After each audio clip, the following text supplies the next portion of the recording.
right, good evening, good afternoon, good night, whatever it is, ladies and gentlemen, welcome to Alma, the Hebrew home, or the home for Hebrew culture. I am Dr. G'rmmy Fogel, we're here in Tel Aviv. It's like 45 degrees outside, we're having a swell time, and I put on a jacket, and I'm here to talk with you about Baruch Spinoza, Benedict Spinoza, the anti-Moses, Baruch Spinoza as the anti-Moses, as a foundational figure in the history of secularism in general and Jewish secularism in particular.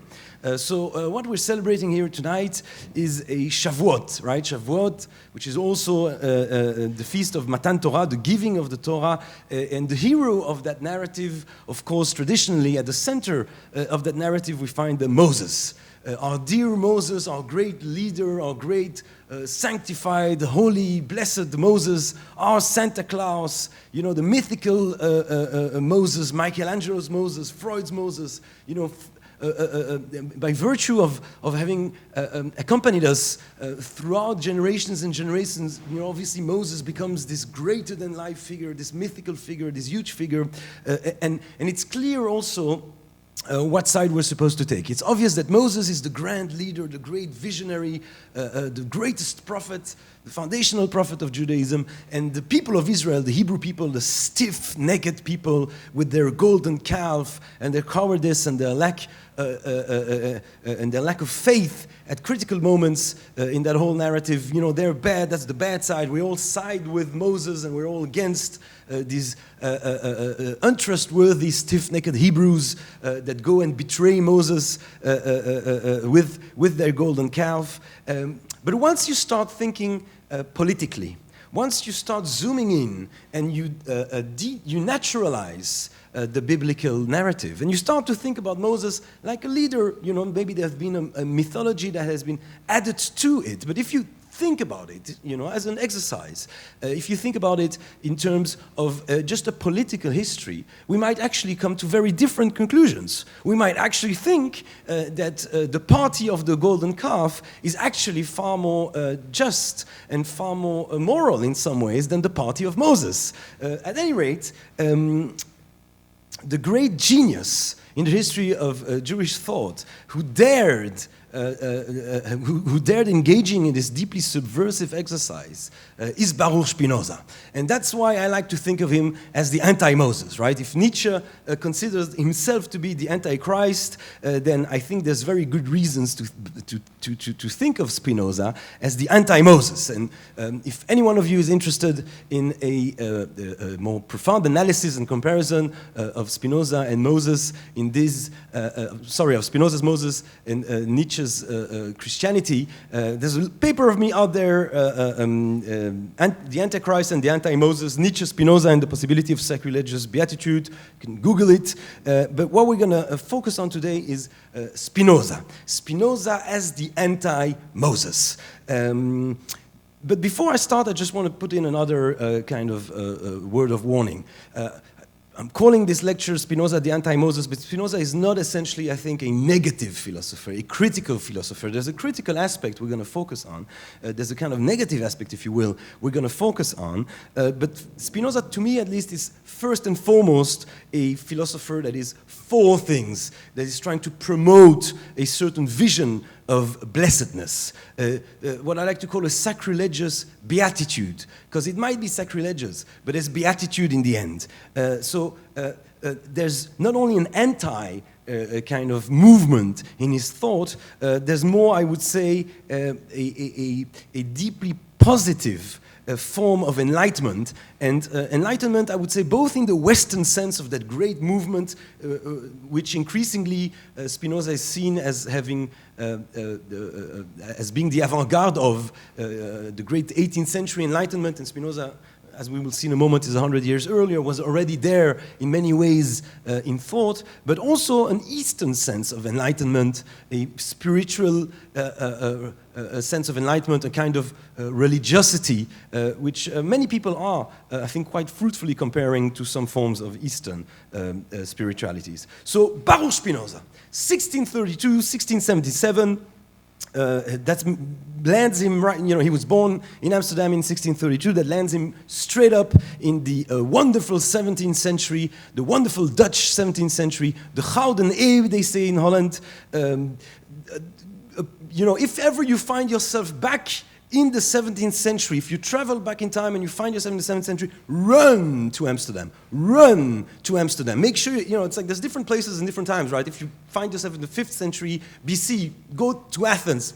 Maybe if you're male, there's other options for females. But 1st century, I would go to Jerusalem, maybe 20th century New York, whatever, but 2012, you want to be in Tel Aviv, of course. But if you find yourself in the 17th century, you want to be in Amsterdam, it's just an explosion of commerce and economy, and then, of course, culture and thought. In terms of commerce, there's an exclusive trade with Japan. There's the first kind of modern stock exchange, right, with the tulip mania, the famous tulip mania of 1637. So, right, the first recorded speculative bubble burst.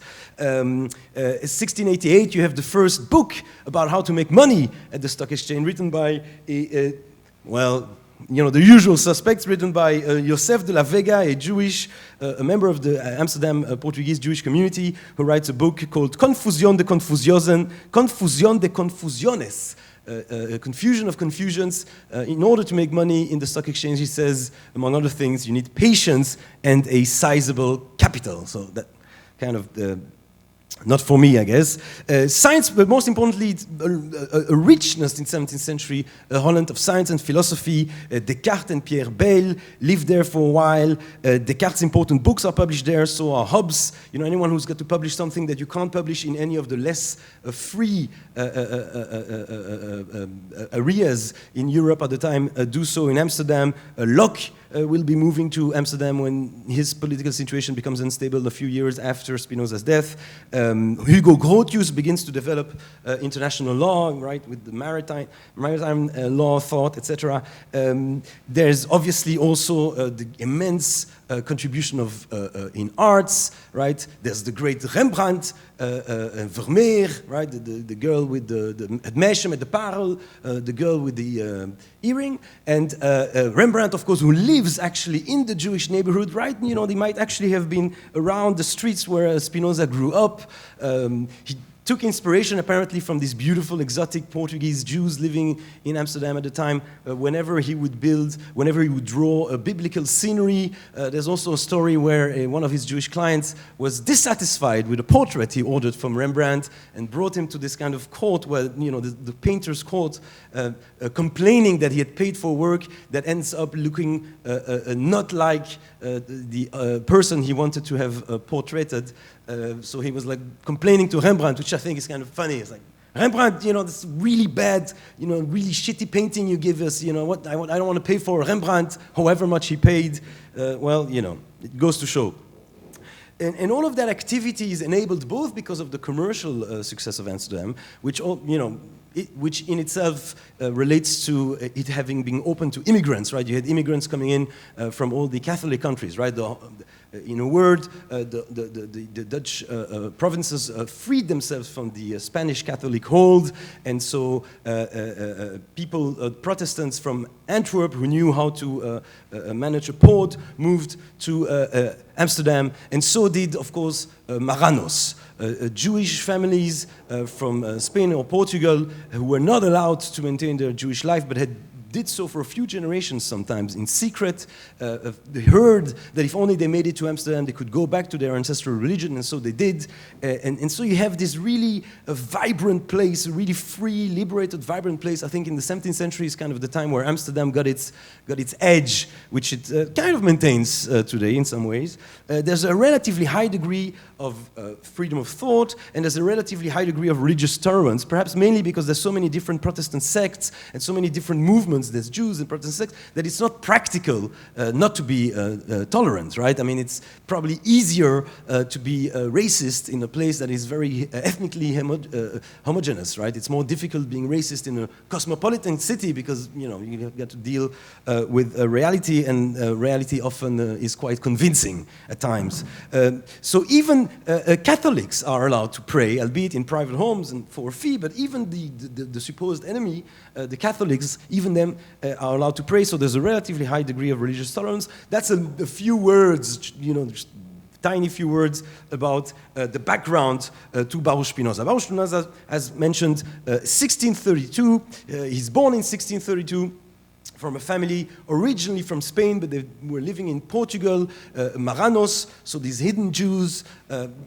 Take into account how traumatic it must have been for these families to hide their religion, and also take into account their stiff-necked insistence on maintaining whatever they could from the Jewish ceremonial law. The stories of dying men asking to be circumcised, so at least they would die Jewish, and so, which is a terrible thing because you're dying already, and then. Well, if you're not dying, you're going to die after you got circumcised, right, in the 17th century. So imagine the level of desire to maintain Jewish life. I think that's even more, it makes Spinoza's daring, I think, even more interesting and perhaps laudable in some ways. So, little Bento, that's how they call him at home. Bento, born in 1632, he loses his mom when he is 6. And then there's a myth of him being like a genius, a brilliant young rabbinic student who was supposed to go on to a great career in rabbinic as a rabbi. That's actually, there's no reason for us to think that he was particularly inclined in this direction. I have no doubt myself that a little Baruch Spinoza was a amazing student and sharp and brilliant and smart. I'm sure all of that is true, but it just doesn't seem to be the case that he was heading towards a career as a rabbi. It seems rather that he was supposed to follow his family's activities in commerce. His father is a merchant, and there's all kinds of stories of young Baruch having experiences in the world of commerce, of 17th century commerce. When he's a kid, about 6 to 7 years old, his father sends him to bring back money that this old lady owes him, and she tries to trick him by giving him the coins, but she has a slit on the table, and he notices it. So everybody's very proud that the sharp-seeing Baruch did not allow this old lady to take advantage of him. Later on, when he's a young man already, they send him to again collect debts from these brothers who were a little bit, I guess, nastier than an old lady, and he ends up getting punched, and they steal his hat, and then he's very angry, but then he, discusses, and that shows you a lot about his character. That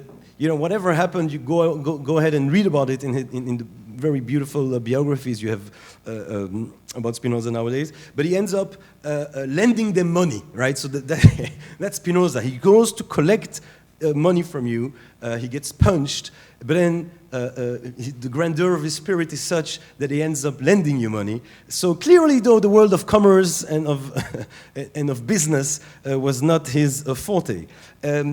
Anyway, growing up, his mother language is Portuguese. He also knows Hebrew, Spanish, Dutch, perhaps French. He will end up learning Latin, a beautiful story how he learns Latin with Franciscus van den Ende.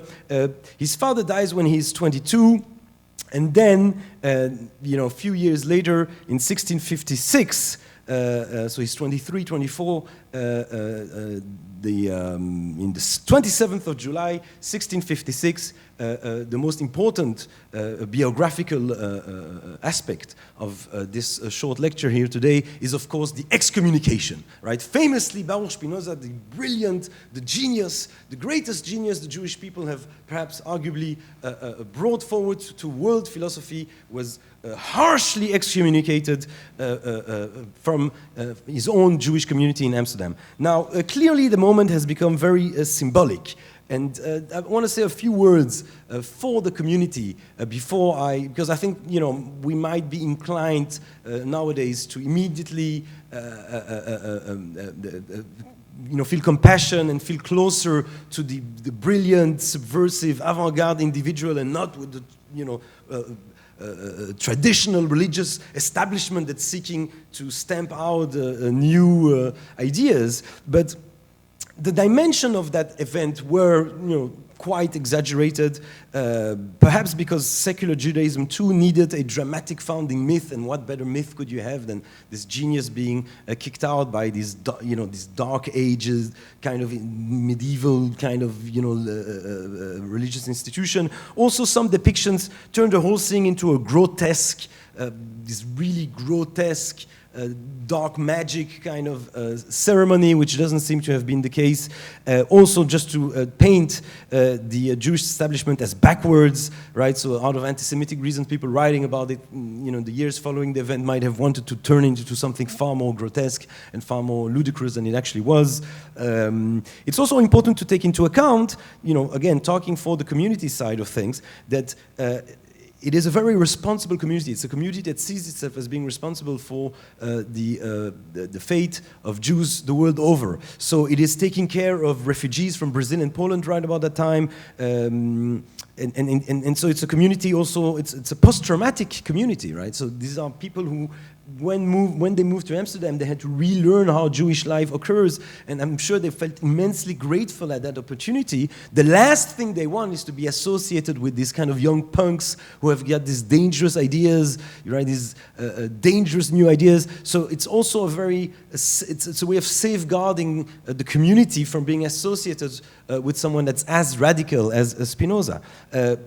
Right at the time when Spinoza is kicked out from the Jewish community, one of the great leaders, Menashe ben Israel, who, by the way, Rembrandt drew, there's a portrait of Menashe ben Israel by Rembrandt. Menashe ben Israel is in Cromwell's England, right? England is in the interregnum, that's the period between kings in the 17th century, the English Civil War, etc., etc.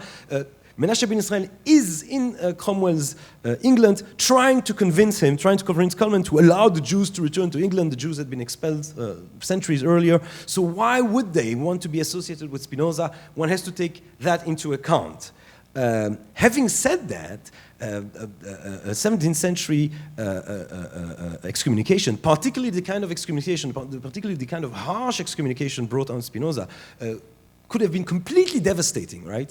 Uriel Acosta, 20 years before, gets excommunicated. He ends up killing himself after going through these terrible, terrible travails. So it's not something to be taken lightly. It says a lot about Spinoza, the degree to which he just didn't care, right? Apparently, when he heard about the excommunication, he suggested that if the rabbis needed help with their Hebrews, he would generously offer them, right? Because he knew that his Hebrew was better than the rabbis. Also, the day of the excommunication itself, L'chaim, Spinoza didn't bother showing up, so they actually had to find him, and apparently his reaction was, this doesn't change the path of life I have set for myself. So, obviously the most relevant question to us here today is why? What did this 23-year-old kid, do to be so harshly excommunicated? And again, the excommunication is harsh because, you could get excommunicated for all kinds of small stuff. You owe money to the community, or you owe money to someone, so you get an excommunication, but then you pay back or you make amends somehow and you come back. It's not always that dramatic, but if you read, and you can read, just look it up, Spinoza's excommunication, then he cursed by night and cursed by day, and don't meet him, don't read him. It's a complete isolation from the life he had known.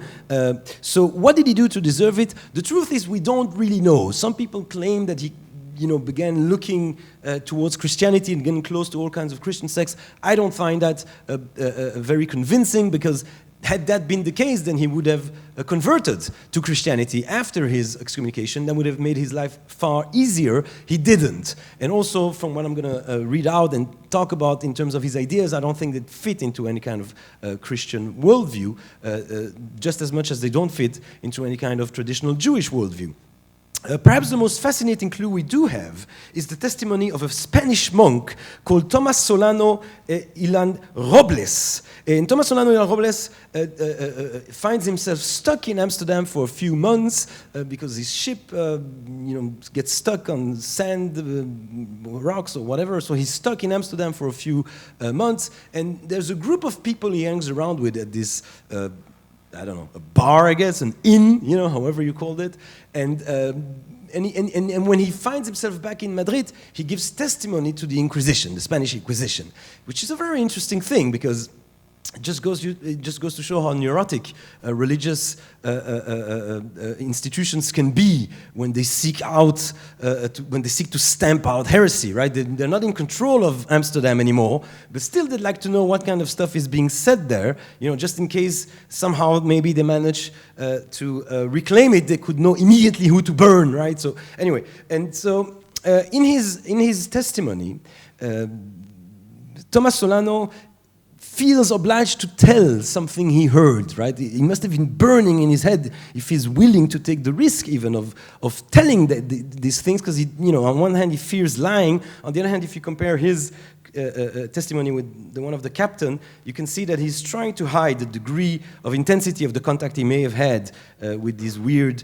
heretic Jews, because the captain says that that group met far more often than the priest says it did. But so he says that he met two Jews, Dr. Juan de Prado and a certain de Spinoza. Right, he misnames him a little bit. De Prado and Spinoza and another guy called Daniel Rivera were all kicked out, excommunicated at pretty much the same time. So, and clearly, Rivera apparently went back to Portugal. De Prado and Spinoza keep on living in Amsterdam. They hang around together, and they're at this inn. And so, our monk Thomas tells us that these two weird Jews told him they were circumcised and had observed the Mosaic law, but were expelled from the synagogue because it appeared to them that the said law of the Jews was not true, and that the souls die with the bodies, and that there is no God but the philosophical one. Awful, awful, awful, awful, awful. Like, imagine being a 17th century Catholic monk and hearing that stuff, right? I just love the image of Spinoza standing at a bar in Amsterdam and be like, you know what? Let me tell you. We have no religion. No religion? Like, we have no religion. What does that even mean in the 17th century, we have no religion? It just goes to show that he opens up a space within which it is possible to have no religion, right? That's why, in many ways, he could justifiably be thought of as the first secular European, not only the first secular Jew. We have no religion. We think that the law is not true. The law, la ley, he says, right, in Spanish, the law, which is the Torah. So he says the Torah, right, the sanctified Bible, right, the law, not true, bullshit. Souls die with the bodies, so no afterlife. And there is no God but the philosophical one. For every letter in this sentence, you'd be burned, right, under Catholic rule. I can only imagine how difficult, how shocking it must have been to our dear monk Thomas to hear that stuff. But what I find fascinating and even in a way touching is that he can't help himself but to add about that thin, small, pale-faced, beautiful, fragile, pale-faced Spinoza, he adds that he's a buen filosofo. He's a good philosopher. So even if you talk with Spinoza in a bar in Amsterdam for once in a while, and even if he tells you the worst heresies you probably have ever heard, and even when you're discussing these things very carefully to the Spanish Inquisition, you can't but also mention that we're dealing with a tough cookie in terms of cognitive ability. We're dealing with a smart man. We're dealing with a genius. And that is what we're dealing with. A genius, a radical genius, a heretic genius, but a genius. And by the way, a panel of researchers in 2012 convened with religious figures in Amsterdam and reached, I think, the justifiable conclusion that the boycott, the excommunication continues, right? The excommunication was justified and it still is justified. And I think that by the end of the lecture, even if you agree with Spinoza, you might also agree that he was justifiably kicked out of the club, which is not necessarily a bad thing. Maybe it's a good thing. Depends what the club is, I guess. So, and then Spinoza, one of the reasons that Spinoza doesn't completely disintegrate psychology, perhaps, it's both because this inner, the kind of Greek ataraxia, this inner peace, this beautiful philosophical soul already achieved at the time. And it's also because he has a group of radical people he joins under the leadership of fascinating person. I have absolutely no time in describing the great Franciscus van den Enden, who came from Antwerp, opened a Kunstwinkel, right, the art shop. He opened an art shop. The art shop didn't work, and then he opened a language school. Here you will study Latin in 3 weeks. You will learn Latin in 3 weeks. And his daughters taught at the school Latin. The younger daughter taught Latin. The other one taught mathematics. They were like these brilliant women, so completely radical man, Franciscus van den Enden. And there's a lot of debate about what ideas he might also have gotten from this amazing person. We know that he studied Latin by participating in plays. Some people even try and find what roles he had in the plays he was participating in by trying to see if you can find some kind of mirroring of the kind of language he would have learned and the kind of language he uses in Latin, right? That's the kind of stuff people do with with your taxes, right? But it's better than military. Maybe less good than ventilators, but anyhow, he ends up. Either way, Franciscus van den Enden ends up hanged in Paris like a true revolutionary because he tried to organize a French Revolution 100 years before the time. What a man! What a guy! And so Spinoza spends time with him, and then he ends up moving to the country and famously grinding lenses. Sometimes this thing is talked about. Well, Spinoza grinded the lenses for a living, as if he was doing some kind of a petty manual task with his hands while doing philosophy, which is obviously ridiculous. Grinding lenses in the 17th century is at the very forefront of sciences. Of course, telescopes, microscopes, these are essential aspects of the great scientific revolution. So Spinoza is part of that. He's a respected scientist. You need to know optics and physics and all kinds of stuff. I know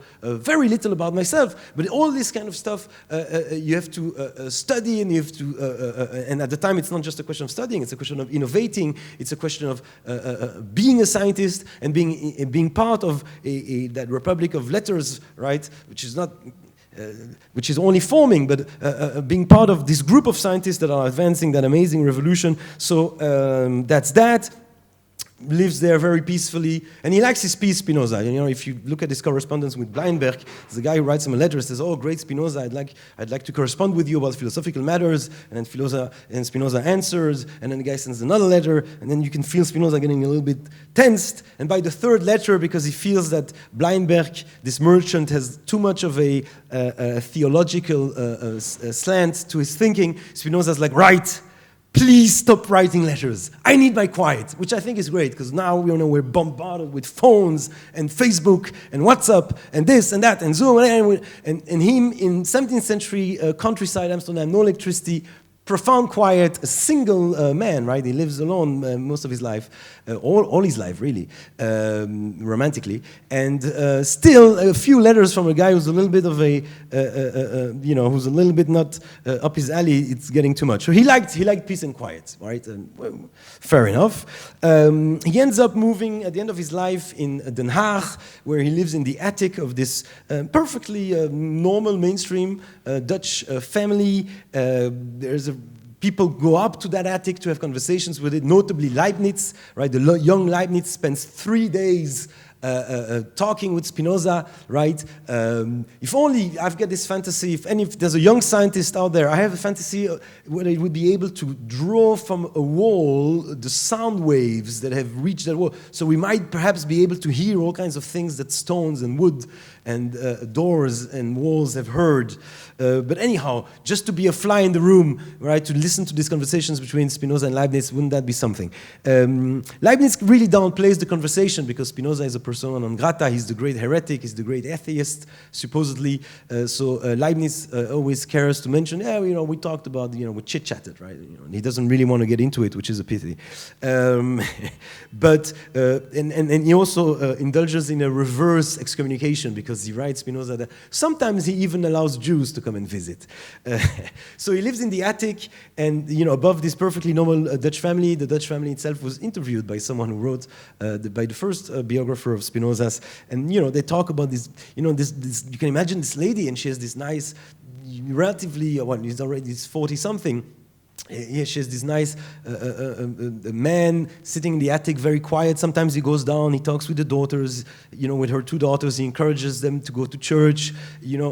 She, I don't think, knew much about the importance, right? She couldn't have known that in her attic was the height of Western metaphysics, right? She couldn't have known that in her attic lives and writes one of the greatest philosophers the world has ever known. But she did feel there was some kind of wisdom to this chap. And so she asks him whether she could find salvation with her own religion. And he says, yes, of course. And so, I don't know, it must have been an interesting... Maybe someone will do a movie or a play one day about Spinoza with this family. I think I'd watch it, right? I'd buy a ticket. I'd buy 2 tickets. Anyhow, so the last day of his life, it's a Sunday. He's been sick, he's maybe tuberculosis. He had breathing problems, frail lungs his life through, and probably he also breathed in all the small glass, the small bits of glass that fly around when you are grinding lenses. That didn't help. There's this doctor, right, 17th century medicine, says he needs to have a chicken soup with an old rooster. Find an old rooster and make him a chicken soup. So they find an old rooster, they make him a chicken soup, which I think is maybe, if there is a God, and if it is the Jewish God and not Spinoza's God, maybe it's kind of a joke. He says, you don't want to be Jewish? The last thing you'll ever eat is chicken soup, right? But that's, so he had this chicken soup, the family goes out to church, and when they come back, Spinoza is gone. Or Spinoza only exists as an eternal idea in God or nature, as we will see in a moment. And in his working desk, his friends find this book. This is the Hebrew version, very beautiful version in Hebrew, the Ethics. The manuscript of the Ethics, which he couldn't publish in his lifetime. He realized it was a bit too much of a hot potato, but he ended up being published. Thanks God. I hope there were other... I don't know much about that, actually. I wonder if he made sure there would be other copies. Because imagine if they'd just thrown the desk away or whatever. What a tragedy. But blessed be the universe in which 300 years after the fact, 350 years or something after the fact, we have this beautiful book with us, the Ethics. So what's the buzz all about? What is it? What's the thing? So, this guy excommunicated, whatever, but what's happening? So... Right, so this book is published in 1677. Spinoza probably finished it a couple of years before that. The Ethics, it's one of these brilliant books. It's simply one of the greatest books humanity has ever produced. No exaggeration, it's one of these amazing things. I would, if I were you, I would purchase this book. I don't make any money of that. It's for your salvation. I mean, look at this. This is 98 shekels. 98 shekels, salvation for your soul. I mean, is there even a question? So, not only is it one of these amazing, one of the greatest books in the Western canon of philosophy and just generally in the canon of world wisdom, one of these books that deals with everything. What is God? What is the universe? What is human psychology? What are human emotions? And given all these, what is the path to the blessedness of our minds? It does so, as if that wouldn't be challenging enough, he demonstrates it in geometric order, which means you have definitions, axioms. Every chapter begins with definitions and axioms, right? Definitions, how he's going to use words. Axioms, right, these basic starting points, which you just have to accept apodictically, right, which are just true. What I like about this version here, it might be Hebrew, but so you get the definitions, and you get the axioms, and then you get the mishpatim, right, the propositions that are based on axioms or on definitions, and then further propositions that are based on previous axiom definitions, other propositions. So you get this beautiful mathematical architecture, a web of thought that is amazing. I mean, we don't have to buy the methodology as essence, right? We can argue with Spinoza and be like, well, you present it mathematically, but here there's something that doesn't follow from your definitions like it would have to follow in an Euclidean kind of scheme. But still, the intellectual effort demanded here, that to me is genius. To me, genius is something where you are witnessing an act of creativity that you can't possibly imagine being able to do yourself. And when you read this, you're like, this is a different dimension, a mind of a different dimension that is able to write this thing. It really is amazing. So that's the form. What about the essence? What about the heart of the ideas? Well, if there's nothing you remember from this lecture but that one sentence, please remember that one sentence, and already you will know something that is quite valuable about Spinoza. That eternal and infinite being we call God or nature acts from the same necessity from which it exists. The introduction to chapter 4. That eternal and infinite being which we call God or nature acts from the same necessity from which it exists. That eternal and infinite being we call God or nature acts from the same necessity from which it exists. God or nature. God or nature. Deus sive natura. God or nature, right? The famous equation at the heart of Spinoza's thought. God and nature are one. God and nature are the same one being, right? And when he says nature, he means reality, right? Everything is God, and God is everything. A theory known as pantheism, right? Theo, everything. Sorry, pan, everything. Theo, God in everything, right? Spinoza doesn't use that term, but that's kind of the professional philosophical term. Old tradition, arguably tradition that begins really with the person often thought to be the first philosopher, Thales, right? Thales did not only say everything is water, he says there are gods in everything, right? So anyhow, what is important to take into account, of course, is this is already clear. Only from that sentence, God or nature, it is clear why Spinoza is so controversial in the Jewish world or in the Judeo-Christian tradition or Judeo-Christian Muslim tradition, the monotheistic tradition. Because in the monotheistic tradition, you have you have a God that is beyond the world, right?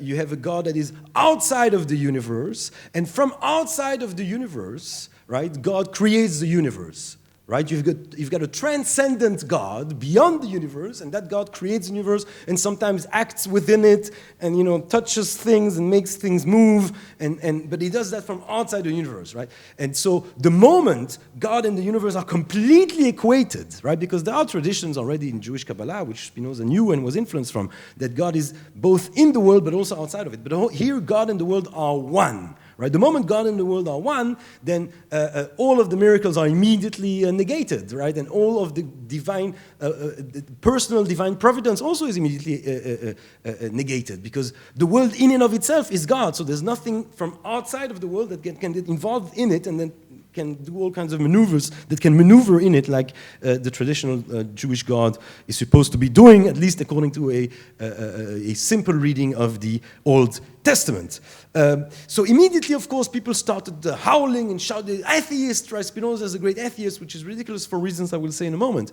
But it is ridiculous because I think, as Hegel said, it is not as if the problem with Spinoza, Hegel says, it's not that there's not enough God, it's that there's too much God, right? In virtue of being, there's so much God that there's nothing else but God. So you can't really call him an atheist. But anyhow, atheists in the 17th and 18th century is more of an insult than an actual position. There's very, very few atheists in the modern sense of the word at the time. And Spinoza definitely isn't one, because his whole philosophy is genuinely posited towards that God. Some people try to say, well, he's an atheist who's just making lip service to the idea of God. No way. At least that's my own humble opinion, and the opinion of very important and great scholars.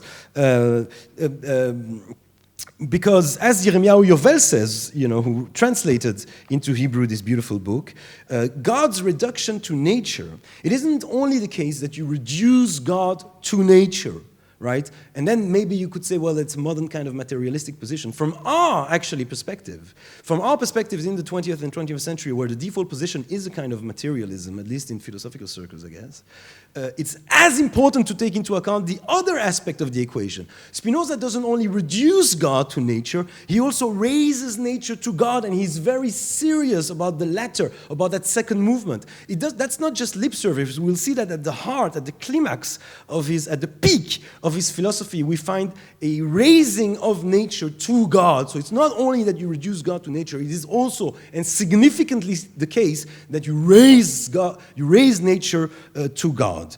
And in a way, it's maybe, the most purified form of monotheism in a way, right? Well, not according to Hermann Cohen and others, but, God is... He believes so much in the one God that he doesn't really believe in anything else. All that exists is the one God. So Spinoza, and this is not accidentally, and we will get back to it, in spite of being a heretic, or perhaps arguably precisely in virtue of being a heretic, Spinoza is a deeply religious thinker. And I'm relying, of course, on William James's differentiation between religion, institutions, usually run by old men, often with, with all kinds of issues and complexes and neuroses and sexual problems, and religiosity, which is the experience individuals have towards what they consider to be divine or holy. And in terms of religiosity, Spinoza's book is deeply infused with religiosity. He's a deeply religious thinker in that sense, a deeply spiritual thinker. As the German poet Novalis puts it, der gottbetrunkene Mensch, right? Drunk on God, this man drunk on God. His philosophical journey is first of all one that leads to man's real eternal blessing, to his redemption, to salvation through rational thought. Now, before we go to his anti-Moses bits in the Tractatus, we need to have in our heads a little bit about what Spinoza's metaphysics is like. So I'm going to do a few minutes about Spinoza's metaphysics. Obviously, this is it's unacceptable, right? And I encourage everybody to go out and read and study, and it's all available nowadays. And specifically right now, we might not have much better things to do than to study Spinoza. That's a great thing to do in lockdown, or even when in normal times or in new normal times or whatever. In order to understand Spinoza, you need, I think, to start understanding Spinoza, you need to understand three terms that give you an inkling to what's happening. Substance, mode, attribute. Substance. So I'm going to read out, I actually printed Shirley's masterful translation here, definition 3, which is the definition of substance. By substance, I understand what is in itself and is conceived through itself, i.e., that whose concept does not require the concept of another thing from which it must be formed. Right? Let's do that again. By substance, I understand what is in itself and is conceived through itself, i.e., that whose concept does not require the concept of another thing from which it must be formed. So if we let's think of this thing here, right? This body, right? If we want to ask, what is this body? Well, the body, there's organs, but what are the organs? Well, the organs are, cells, but what are the cells are molecules, but what are the molecules? The molecules are atoms, what are the atoms? The strings, and then you can go on and on and on, and you explain the first thing with another thing. Now, if you are able to do that, or if you have to do that, if in order to explain a body, you have to explain it in terms of something that is not it, then it's not substance. At some point, you reach something where the only thing you can say is this, or that is that. That's it. It is what it is. That is substance. It's the substratum of everything that exists. Think of it, we mentioned talus. Everything is water, right? The archi, for the pre-Socratic Greeks. The very essence of being, that which is what it is and it's not something else. You can't reduce it to any different element from what it is. That is substance. The other things, right, are modes. Therefore, by mode I understand the affections of a substance, or that which is in another through which it is also conceived, right? So this, what is this? Is this substance? No. Why? Because the body is conceived in terms of organs, the organs in terms of cells, etc. This is a mode, but there's only one substance. There's only one substance. Now, so we said substance, mode, and attribute. So, attribute, definition 4. By attribute, I understand what the intellect perceives of as substance, as constituting its essence. So the attribute is a kind of epistemological category. It's a category of our own cognition, of our own awareness. By attribute, I understand what the intellect perceives of a substance. So, the one substance, and you already guessed it, right? The one substance is God or nature. exists through infinite modes, right? And we think of it, right, through attributes. Specifically, we've got two attributes through which we can think of that being, God or nature. The mental attribute, right, thoughts and ideas, and the physical, matter, right, mind and matter. But they are both two sides of the same coin. I mean, and it's a coin with many sides, because in one of the most fascinating bits in his ethics, he says that there's infinite attributes. So you could meet aliens one day who think of existence not only in terms of body and mind, but in terms of other attributes which we can't access necessarily. But these are all ways by which you access that one same thing, but it's the same thing. So body and mind are one, panpsychism. Body and mind are one. Right? And I think it's there's the body-mind problems, all different affair, but you could think of Spinoza as offering a very original solution to the Cartesian refutation of Cartesian dualism. For Descartes, there's two substances, and Spinoza started off as writing about Descartes. So for Descartes, there's two substances, body and mind, and then, in the pineal gland, they connect somehow. Spinoza says, no, there's one substance, but there's two attributes. Right? So everything is both physical and mental, right? Everything that has physical properties also has mental properties, conscious properties. Consciousness is, if you want, it's a characteristic of matter in the same way that matter is a characteristic of consciousness, right? They're all one. It's a very beautiful thought. So what did I just say? So we talked about substance, mode, and attributes. So there's only this one substance, right? That one substance is God or nature, and everything exists in God, and everything exists through God, and everything that exists is really a mode, a modification of God. So there's no curtain here, but imagine if there were a curtain, you've got these, you've got the ocean, right? We're in Tel Aviv, there's a beautiful sea, and there's a beautiful ocean. So if you think of a wave, there is such a thing as a wave. There is such a thing as a wave. But the wave, to understand the wave's existence, you can't think of it separate from the ocean. The wave exists through the ocean. The wave's existence can only be understood through the existence of the ocean. So in this metaphor, waves and oceans, the ocean is substance and wave is a mode. Wave is a mode of the substance that is the ocean, right? Now, if God is nature, and nature is God, and that is substance, and everything that exists is a mode of God and nature. So we are all modes of God or nature. We are all waves of that one oceanic being that is God or nature. And the critical aspect, and I'm moving on now to the climax, to the fifth book, and there's so much wisdom, but you got to read it, you got to study it for yourselves, but or with others, or however you want to do it. But the climax of Spinoza's philosophy is the realization that once the wave stops thinking of itself as an independent existing thing, confusingly thinks of itself as existing independently, but realizes that really it exists as part of the ocean, then it partakes in the oceanic consciousness. And that is human blessedness. Everything for Spinoza is God. This is God or nature. This is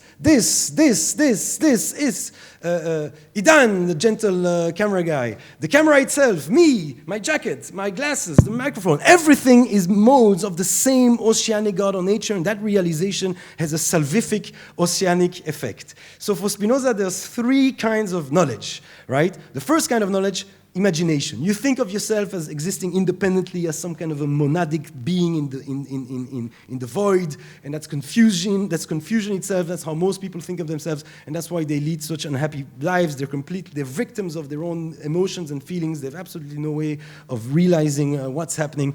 The second kind of knowledge is one based on reason. You start understanding that there's substance and there's attributes and there's modes, and you are just a mode existing through that substance. You're just a wave in the divine a natural God or nature ocean.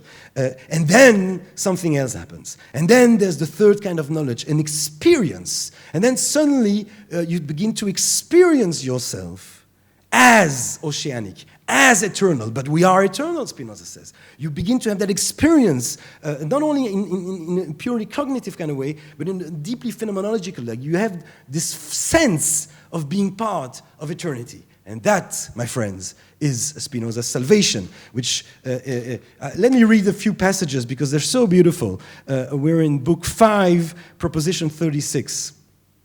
The mind's intellectual love of God is the very love of God by which God loves himself. Not insofar as he is infinite, but insofar as he can be explained by the human mind's essence, considered under a species of eternity, subspecie aeternitatis, i.e., and this is beautiful and critical, the mind's intellectual love of God is part of the infinite love by which God loves himself.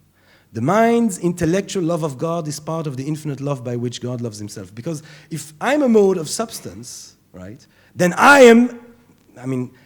God is not only me, but I am wholly God, right? And the moment I realize that, and then that realization is part of God's perfect self-understanding, right, which is transformed in the third kind of knowledge into this loving experience. The love, the mind-intellectual love of God becomes part of the infinite love of God with which he loves himself, and then we become eternal. We become part of eternity, right? Maybe not an eternity like in the traditional religions where you go on to heaven and you meet dearly departed, but an eternity, not a vertical, a horizontal eternity, an eternity in the moment. We are part of something that has always existed and that it will always be, right? How did this, the Zen poem, before you were born, before your parents, what is your original face? And so this leads to the very end of the ethics, which I thought I'd also read out because why not? Proposition 42. Blessedness is not the reward of virtue, but virtue itself. Nor do we enjoy it because we restrain our lusts. On the contrary, because we enjoy it, we are able to restrain them. So that's the last proposition, and then there's a scholia, there's a kind of addition to the last proposition where he summarizes this amazing book, and he says, with this I have finished all the things I wish to show concerning the mind's power over the affects and its freedom. From what has been shown, it is clear how much the wise man is capable of and how much more powerful he is than one who is ignorant and is driven only by lust. For not only is the ignorant man troubled in many ways by external causes and unable ever to possess true peace of mind, but he also lives as if he knew neither himself nor God nor things, and as soon as he ceases to be acted on, he ceases to be. On the other hand, the wise man, insofar as he is considered as such, is hardly troubled in spirit, but being by a certain eternal necessity conscious of himself and of God and of things, he never ceases to be, but always possesses true peace of mind. If the way I've shown to lead to these things now seems very hard, still it can be found. And of course, what is found so rarely must be hard. For if salvation were at hand and could be found without great effort, how could nearly everyone neglect it? But all things excellent are as difficult as they are rare. Baruch Spinoza. So what we have here, to conclude my bit on the ethics, a distinctly religious or spiritual vision, a kind of rational mysticism, and a poetic vision. I say rational mysticism because it has the same powers as the traditional mystical experience, but it's based on a comprehensive understanding, a use of reason. Spectacular poetic vision of divinity in all, in everything, in the lamp, in the books, in the wood. And it's not a surprise, I think, that if you look at the reception of Spinoza's ideas, theologians obviously couldn't approach it. I'm sure they read it and I'm sure they knew this was genius. But you can't say that you enjoy it, right, at the time, because he's such an atheist, he's an excommunicated heretic Jew, right? So, people have these huge fights at the end of the 18th century, right? The Spinoza-Streit in Germany, where Jacobi he says that Lessing said that he's Spinozist, and Mendelssohn defends and up, and everybody's writing and everybody's shouting. And imagine like a Facebook polemic, right, around in the public intellectual sphere of 18th century Germany, just because someone said about someone that he's a Spinozist. That's how hot he is. So philosophers who tend to be at time, not all philosophers are as courageous as Socrates, of course. So in spite of the fact they all realize that this is as high and as profound as it gets, they keep a safe distance in a way. But the poets, right? The poets are crazy enough and adventurous enough to just fall in love with him publicly. And I think that it's not an accident, and it's part of this very rigid writing, this rigid, kind of mathematical writing. You have such a strong poetic vision. The poets jumped on the figure of Spinoza, that, the noble Spinoza, the hero of reason. Lessing, Goethe, Novalis, Heine. Read Heine on Spinoza, it's really beautiful. Coleridge, Shelley and Lord Byron, they love Spinoza. They want to translate Spinoza from Latin to English one night. Obviously, nothing comes of it. You have to be sober part of the time, I guess, to translate Spinoza. Borges writes these two beautiful poems on Spinoza. And perhaps the poem that I find the most touching is one that was written by another one of these sublime consciousnesses humanity has been blessed with. Perhaps the greatest genius of 20th century thought, if we go beyond these demarcations between science and philosophy and this and that. Einstein is a Spinozist through and through. Einstein studies Spinoza. Einstein does these seminars about Spinoza. Einstein might perhaps have loved Spinoza so much that he had difficulties accepting the chaos of the quantum theory he himself or his own ideas kind of led to in many ways. Einstein even writes poetry about Spinoza. And I'm running late already. And what I like is particularly is that it's a very bad poem, and which to me is very consoling, because you think, well, Einstein is such a luminary, like I'm a cockroach, compared to Einstein, but at least his poems are, crap. Wie lieb ich diesen edlen Mann mehr als ich mit Worten sagen kann. How I love this noble man more than I can say with words, which I think is a bad way to start a poem, because you're going to use words to say how you love him. So I don't know. But Einstein being Einstein, there's still a pretty cool ending. Vertraue nicht dem tröstlichen Schein, zum Erhabenen muss man geboren sein. Do not trust the consoling veneer of Spinoza's theory. To the sublime, one must be born, right? Because we said, right, what was that key sentence? The key sentence was, God or nature, right, exists from within, wait, let me find it. Let me find the key sentence, which here we go. That eternal and infinite being we call God or nature acts from the same necessity from which it exists. So it's a deterministic worldview. Cause, effect, cause, effect, cause, effect, cause, effect, cause, effect. God acts from within that necessity, from within its own necessity. But the laws of nature are God's face, are the face of the universe. That's what there is. So there's nothing that goes beyond the mechanical 17th century worldview of 17th century physics. So it's a completely deterministic worldview. So therefore, Einstein says, zum Erhabenen muss man geboren sein, right? To the sublime must be born. Whoever was born in a kind of causal line that will lead him to read this thing, they might reach the sublime, but those they won't, and it's all, that's a harsher part of Spinoza's thought, is that all is perfect, as it is. The good news is that all of you were born to the Erhabenen, were born to the sublime, because now you know about Spinoza, if you didn't already. I've got a few more minutes, and I want to now reach the other major work that Spinoza wrote, the theological political treatise, Tractatus Theologico Politicus, which he wrote 7 years, right? The Ethics was published after his death in 1677. He probably finished it 2 years earlier. The Theological Political Treatise was published in 1670, and that's something he does publish in Latin, because he wants only a certain audience, I guess, to read it, and carefully. And this is, before I get into the ideas and the anti-Mosaic, right, the anti-Moses, before I try to make my case for Spinoza as the anti-Moses, just a word of introduction about the way we read the Theological Political Treatise, basing myself obviously on the very smart paper by Leo Strauss, important commentator of Spinoza and political philosopher in his own right, Persecution in the Art of Writing.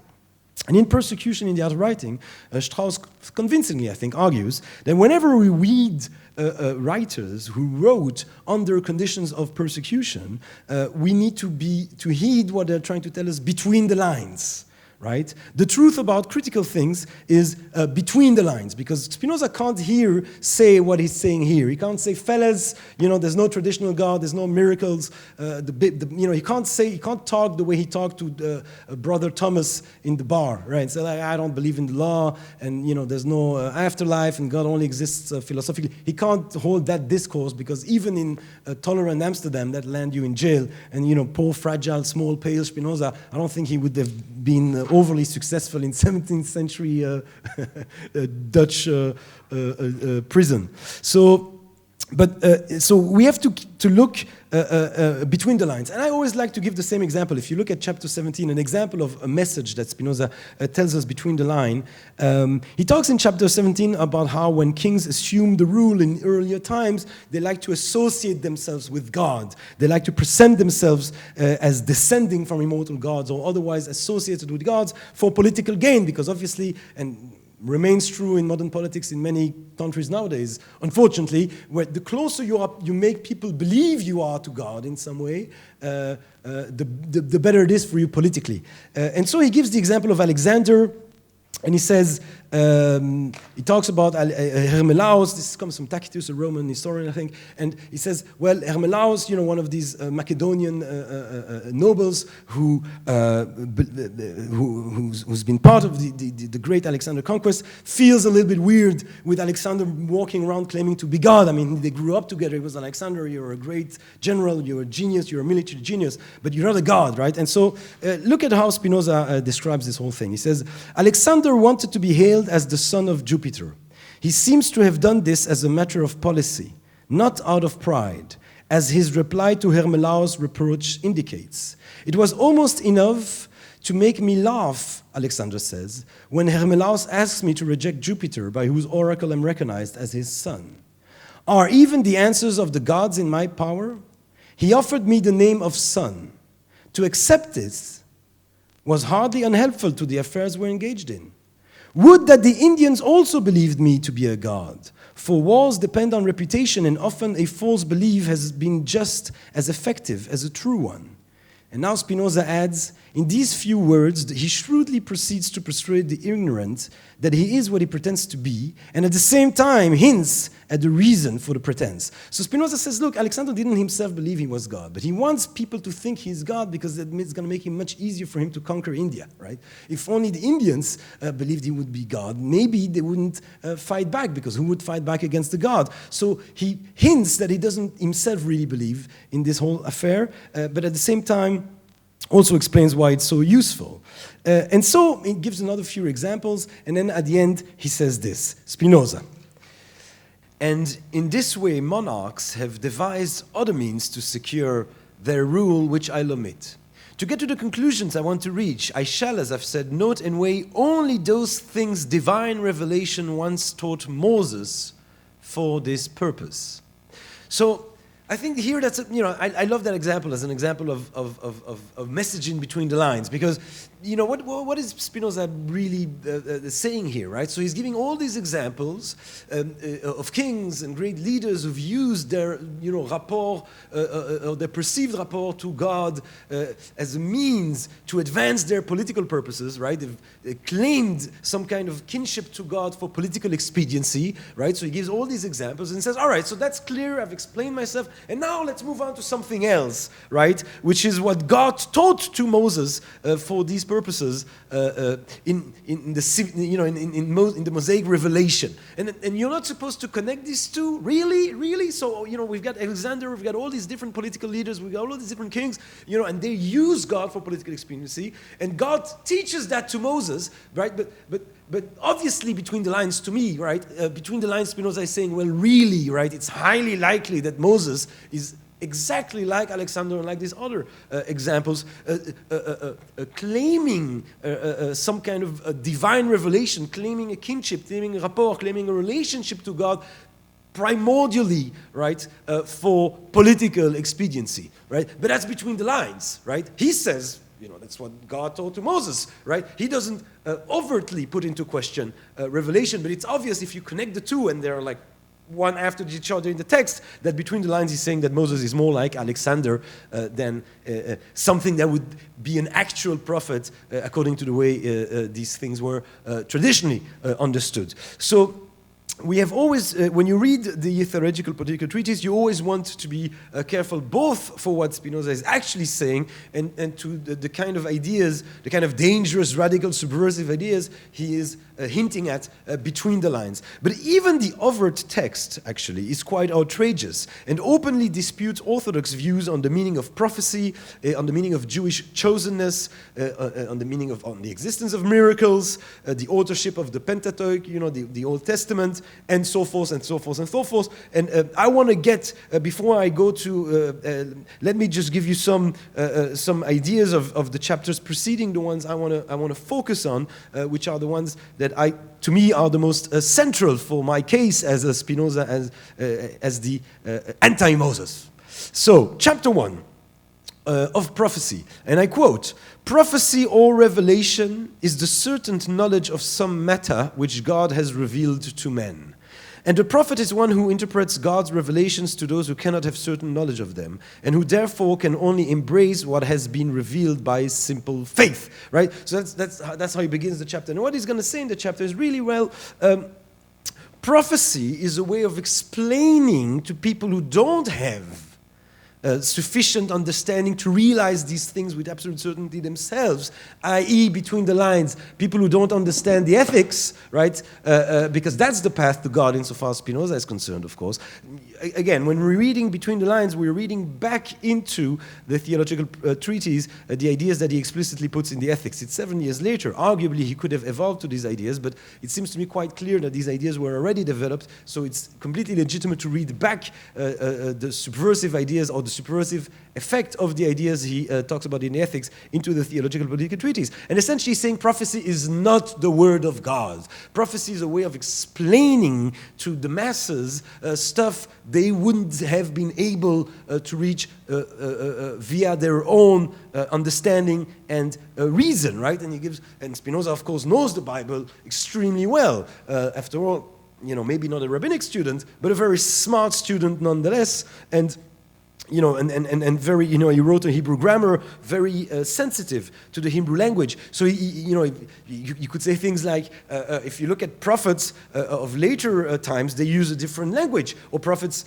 urban prophets use urban metaphors, and countryside prophets use countryside metaphors, but it's the same God. So why would he use different metaphors? Why would the same God use different metaphors, different languages? It's because the word of the prophet is not actually the word of God, right? Which to us perhaps might be obvious. To some of us, but and even to those among us that adhere to the traditional sanctity of the text, we could say, well, it's not supposed to be literal, but that wasn't the interpretation before people like Spinoza came and changed our minds, was it?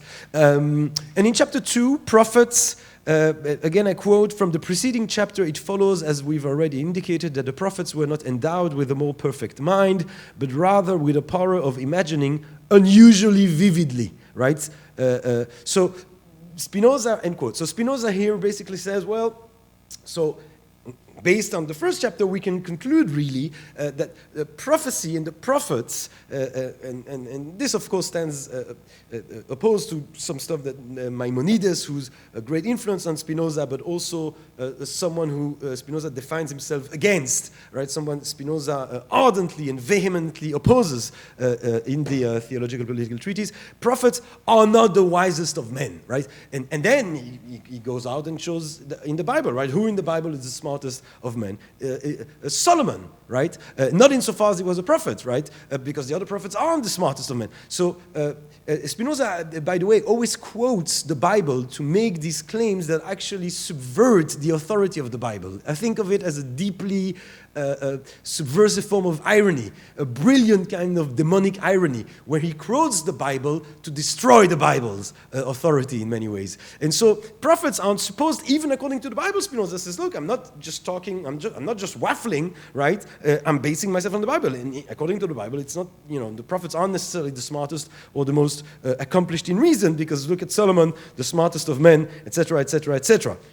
And then there's a critical chapter, chapter 3, an amazing chapter, on the calling of the Hebrews and whether the gift of prophecy was peculiar to the Hebrews, in which Spinoza really attacks the notion of Jewish chosenness, of being am nifchar, chosen people who were chosen for some kind of deeply religious calling, religious task. And basically what Spinoza is going to claim is, look, if you look at the actual Bible, right, what does God always threaten the Jewish people with if they disobey his ordinances? He doesn't say, well, if you don't perform the rituals or the ceremonies, and if you don't follow my commandments, you will not be able to attain spiritual enlightenment. You will not be able to find blessedness for your minds. That's not the discourse. Spinoza says the discourse is one that is completely political, right? They're always threatened with the destruction of the ancient Hebrew sovereignty, right? So chosenness, Spinoza argues, again, is based on this kind of ironical use he makes of the Bible. Chosenness, according to the Bible itself, is a political concept. It's a political chosenness. The Jewish people were chosen to maintain a certain kind of political sovereignty for several hundreds of years. Between the lines, right, that's what he says explicitly, but between the lines, if you think of chosenness as completely political and of the Jews as having been chosen only insofar as they have maintained a certain kind of a regime, political regime or sovereignty for several hundreds of years, then all other peoples are just as chosen as well, right? The Belgians are chosen to maintain a Belgian political sovereignty. It's kind of a don't know how well they're doing, but the Chinese are chosen people because they're maintaining a Chinese political sovereignty. The French are chosen, etc., etc. Everybody's chosen. Every people that maintains some kind of political structure is chosen in that sense. So it completely undervalues, it completely subverts the meaning, the traditional meaning of Jewish chosenness. And obviously, at the end of the third chapter, there's also this really famous moment where Spinoza. Again, like with the chicken soup joke, if there is a transcendental God and if he has humor, a sense of humor, big ifs, arguably, it's kind of a joke on Spinoza, because Spinoza, who's just talked about how prophets there's no prophecy, gives one of the most acute prophecies that I'm aware of in modern philosophy. He says the following: I think the sign of circumcision is also so important in this matter that I am persuaded that this one thing will preserve this nation to eternity. Indeed, if the foundations of their religion did not make their hearts unmanly, a bit of a chauvinist there, I would absolutely believe that someday, given the opportunity, they, the Jews, would set up their state again, and God would choose them anew. That's how changeable human affairs are. And, this is written in 1670. That's 200 years before the beginning of political Zionism, right? That's almost, 280 years or something before the foundation of the State of Israel, long before anyone had any idea that these political forces were so strongly embedded, I think, in the Jewish people. Spinoza says, wait and see, the Jews will end up, right, if they're in the foundations of their religion, by which he means the ceremonial law, and I'll get to that in a minute, but if the foundations of their religion haven't weakened them, weren't such a weakening force, they might end up setting up their state again, refounding their sovereignty. And then he also says, the sentence before that circumcision would be enough to set the Jews apart. Now, if you take these two things, right, it's exactly what happened historically. Who were the people who had the idea and who began realizing the idea of a Jewish state? They were Jews only by virtue of circumcision, right? There's absolutely nothing, no Jewish sentiment or let alone adherence to traditional Jewish religion in Herzl or in all the early Zionists. They were profoundly secular Jews, Jews of circumcision. Except for their circumcision, there wasn't much about them that was Jewish, really.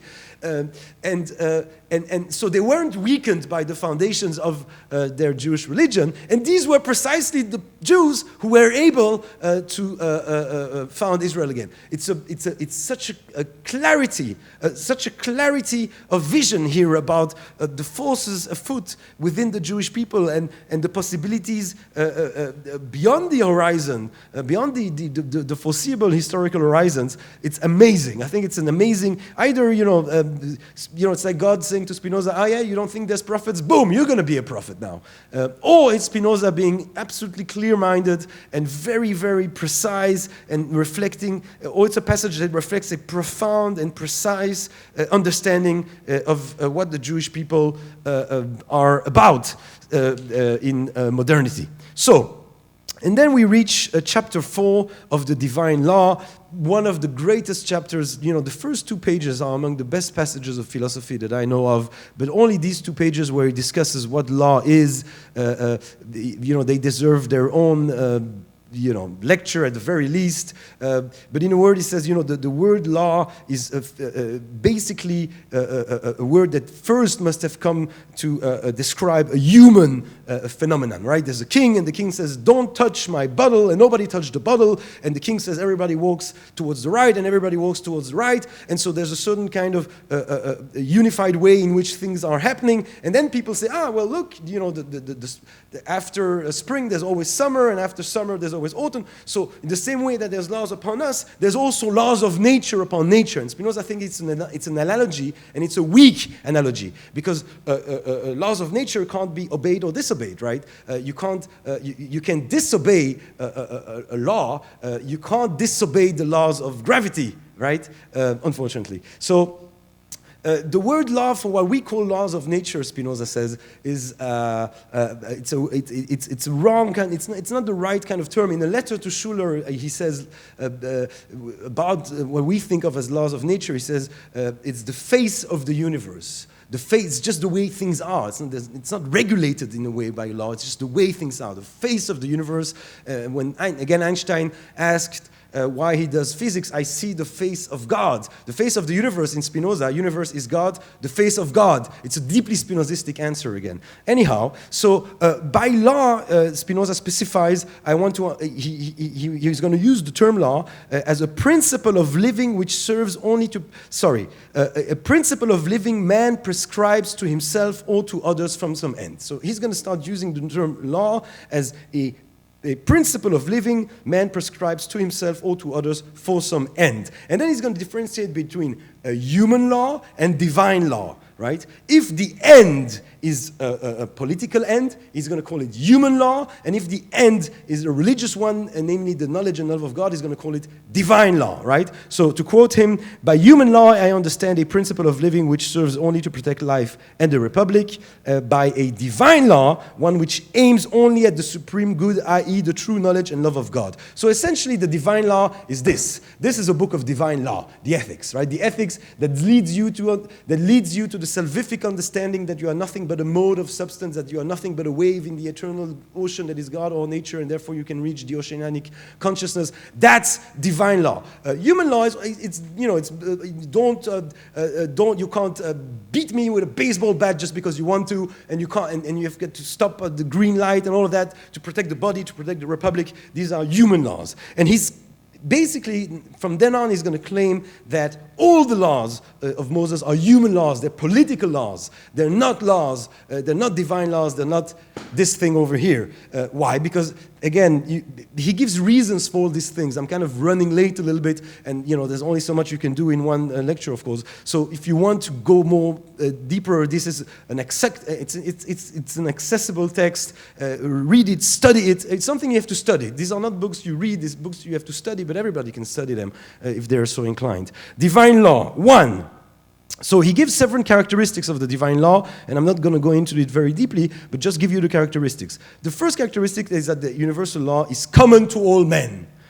Divine law is universal, i.e. common to all men. So the truth of this is accessible to any human being with reason, right? And all human beings are blessed with reason. So someone in China, or someone in Peru, or someone in Tahiti, or someone in France, or someone in Tel Aviv, or in New York, everyone can reach these conclusions based on the fact that they are endowed with reason. They don't need any specific stories about something that happened in the Middle East 2,000 years ago for them to reach salvation or for them to understand what the commandments are, right? That's again, negated by the definition of the divine law as something that's universal.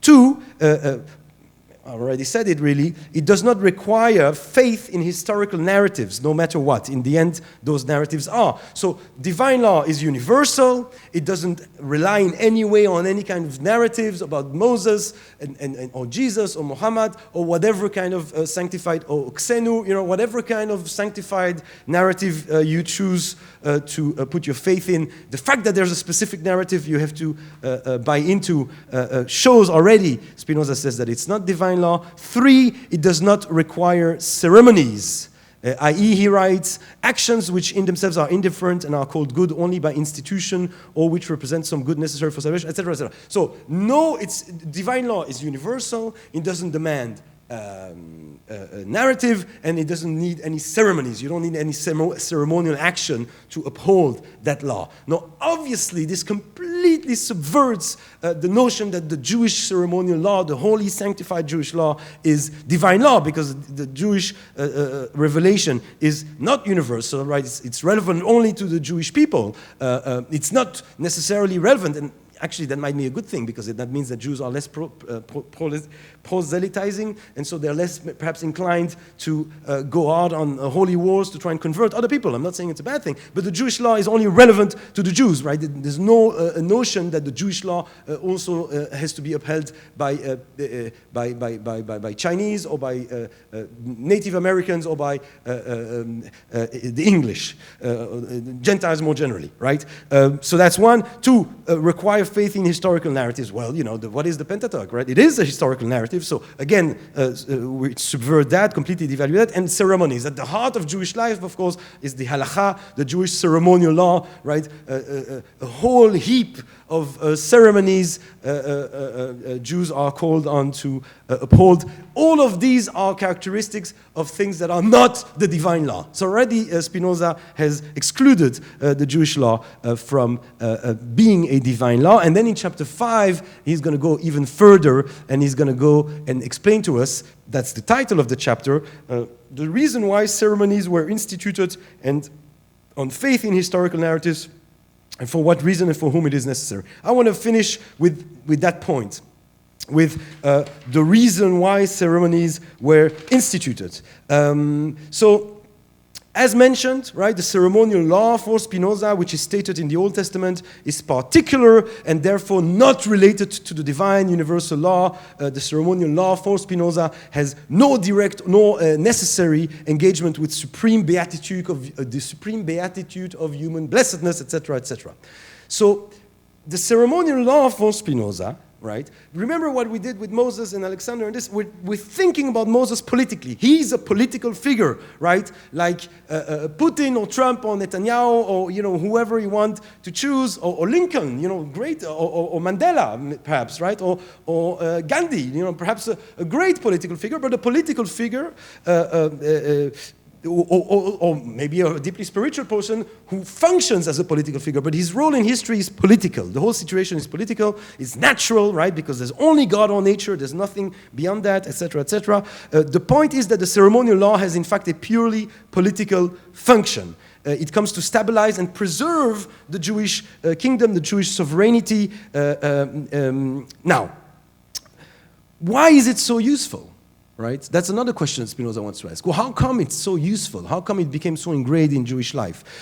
First off, I have to say, notice that Spinoza is the first, among the first great philosophers in the Western tradition who's a Democrat. Spinoza is actually a Democrat, right? But he thinks that in order for you to have a functioning democracy, you need to have a very well-educated citizenship. Right? You need to have people who are educated, who are aware, who think, who are reasonable. Then you can have a democracy, right? Because if you don't have these kind of people, they might end up voting for racist idiots they see on TV, for example, right? Or on the radio. They hear, they can be swayed by people who end up subverting democracy and turning it into a nightmare. So, in order to have a functioning democracy, you need a cultured people, Spinoza thinks. The Hebrews who came out of Egypt were not in a self-sufficiently civilized state capable of controlling themselves, of enacting law, right? Because, there were these poor slaves coming from 400 years of slavery in Egypt. They were not able, Spinoza think, to maintain a democratic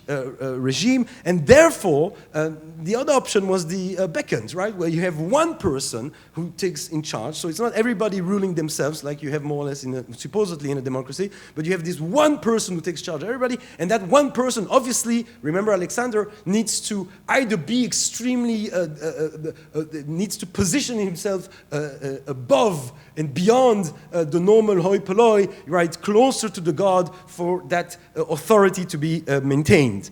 And that is Moses. And that is Moses. So it makes sense, given the historical circumstances of the Hebrew people at the time, for them to have one leader, for that leader to be Moses, and for Moses to be seeking ways in which he can prove his superiority above the people in order for him to control them, really, right? Because it's a question of control. He had a clear interest, moreover, Moses, that people would accept that people would submit to him, that people would accept their duty to him out of their own volition, voluntarily, and not out of fear. And there's a few reasons that Spinoza gives for that, right? First, because the people of Israel are stiff-necked, right? Shei oref, it says in the Bible. And I can confirm, right? I was, someone who's worked quite a while as a waiter in Israel on the beach here, I can really confirm how stiff-necked people are. If you tell them that they can't bring in food, if you tell the people of Israel that they can't bring food on Sabbath, on Saturday from their own home when they're sitting in a restaurant at the beach, you get into endless conversations. Actually, they're right, because I think the beach is it should be a public domain and should be open to everybody and should be allowed to bring food, but you have to, anyhow, they're stiff-necked then, we're stiff-necked today, that's the way it is. And Moses understood that. He knew his people well. And so in order to reign over such a stiff-necked people, you can't do it by force. You've got to charm them, you've got to charm them with the divine presence and with your own divine nature, or your own, not divine nature with Moses, but your own close-knit ties to God. Because if not, you can't do it with force with such a bunch of stubborn old Jews. So, first of all, Israel are stiff-necked people, so you want to work with them out of their own volition and not try to make them do stuff out of fear. Two, he knows there's a war, right? Because there's gonna be a war of conquest. They're gonna have to conquer their land, and so soldiers, Spinoza, who's a I think and we'll see that in a moment, but Spinoza to me is among the first modern psychologists, because remember, right, panpsychism, everything that's material is mental, everything that's mental is material. Now, if you can study the material reality scientifically, right, then you can also study the mental reality scientifically. It's the same reality, right? You can't study scientifically Descartes' ghost-like spirit substance. You can't study that, right, scientifically. But you could study it if it really is just another aspect of the similar reality we're able to study with physics. So Spinoza is the first, and he says, I'm going to study the human mind as if it's a question of mathematics or physics. So he's a psychologist, and he says, a beautiful psychological insight, that soldiers fight better for fame, for heroism, for God, than out of fear, right? You don't want to have an army of people fighting out of fear. They'll be far less motivated to fight than if they're fighting out of some kind of perceived vision of God, right? If people fight out of fear, you'll get like the Christmas truce in 1914, where, the English kids and the German kids, really, they don't want to be in the trenches, and then it's Christmas, and they hear, the Germans sing, the English sing, and up, and before they're playing football, and they're smoking cigarettes and lighting each other's cigarettes, and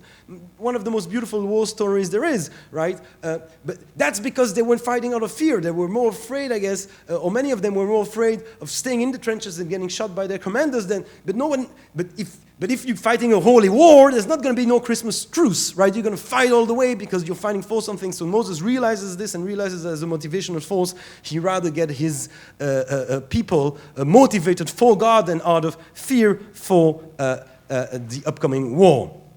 Now, And this is the critical aspect. And this is where I think Spinoza becomes the anti-Moses, insofar as I'm concerned. In order to enact such an organized regime with these uncivilized Hebrew people coming out of slavery, etc., Moses had to impose an absolute law, right? And his trick, right, his political tactic, he was to use his notion of religion, right, of organized religion, to control all aspects of life.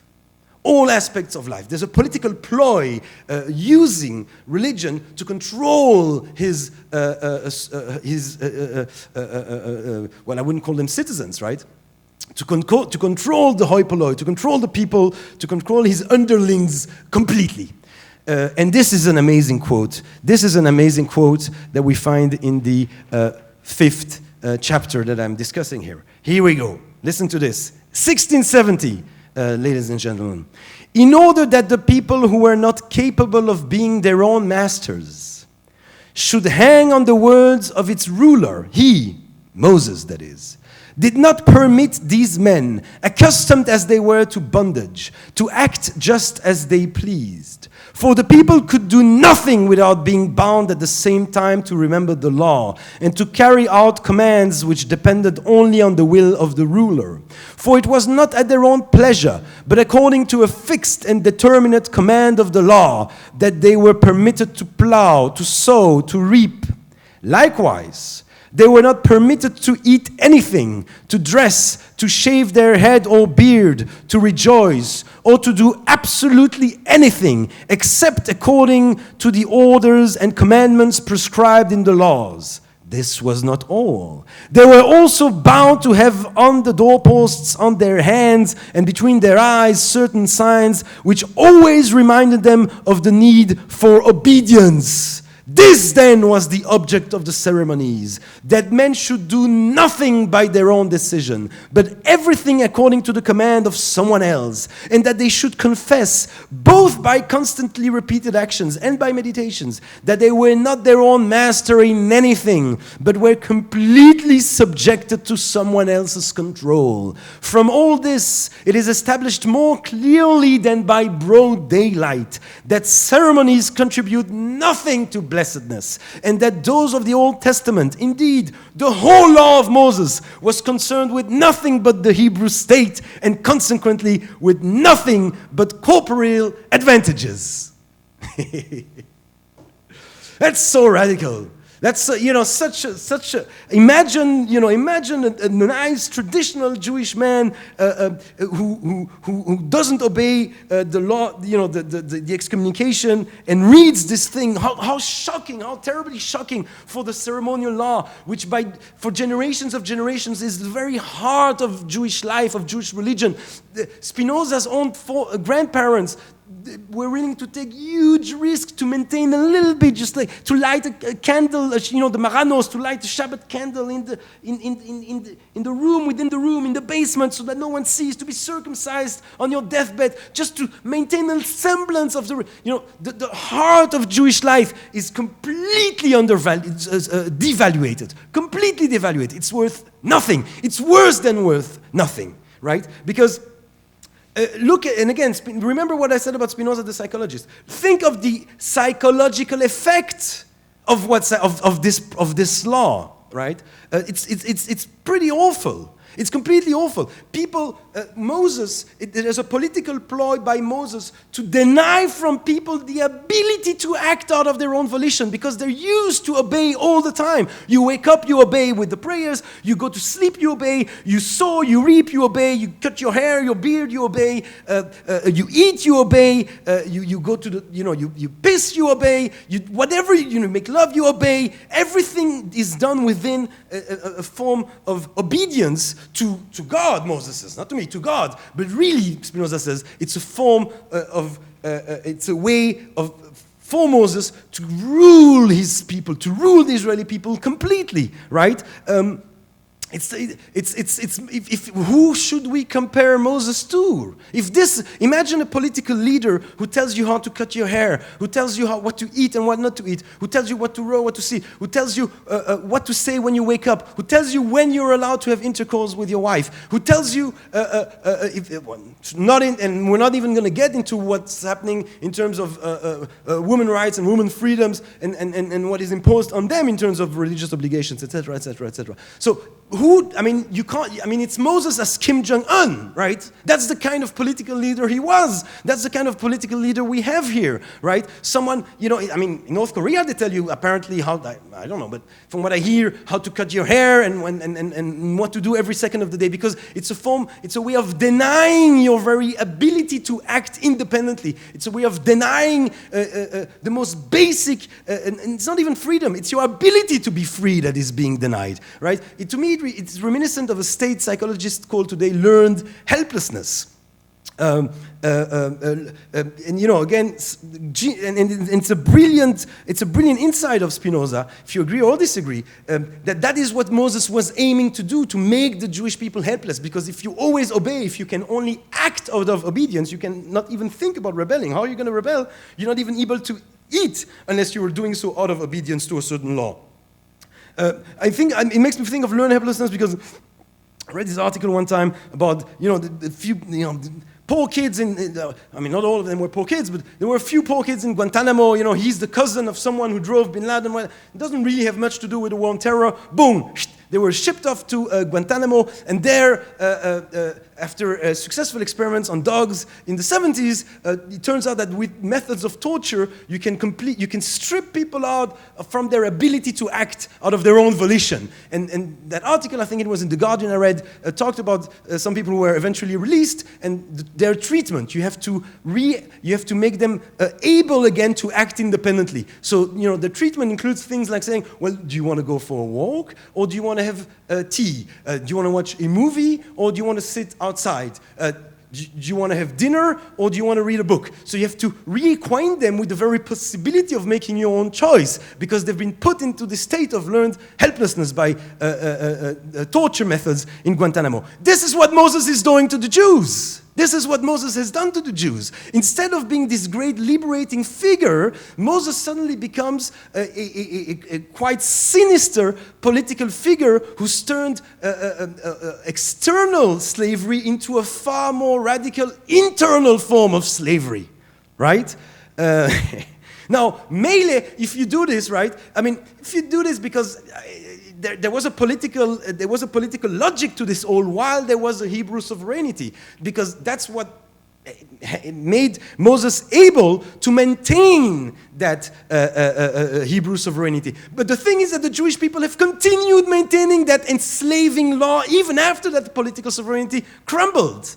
Right? So that's why he says, remember what he says in the end of the 3rd chapter, if the foundations of their religion wouldn't have made them unmanly, would have weakened them. Why does it weaken you? Because it keeps having the same effect, that Moses intended for it to have, namely to make you unable to act independently, make you unable to act out of your own volition, make you unable to find a path towards blessedness, which demands a certain ability to act out of reason, out of your own reason, right? This is what the Judaic, the ceremonial law denies its adherents. And this is why I think of Spinoza as the anti-Moses, right? Instead of a heroic figure, he becomes a really sinister political leader in many ways. And suddenly when you think, to go back to what I said earlier about the golden calf, suddenly you're like, well, if you think about it this way, then, if I'm leaving Egypt and I'm out there in Sinai and then Moses comes, he's like, all right, fellas, I'm talking to God on a daily basis. Here's my brother Aaron.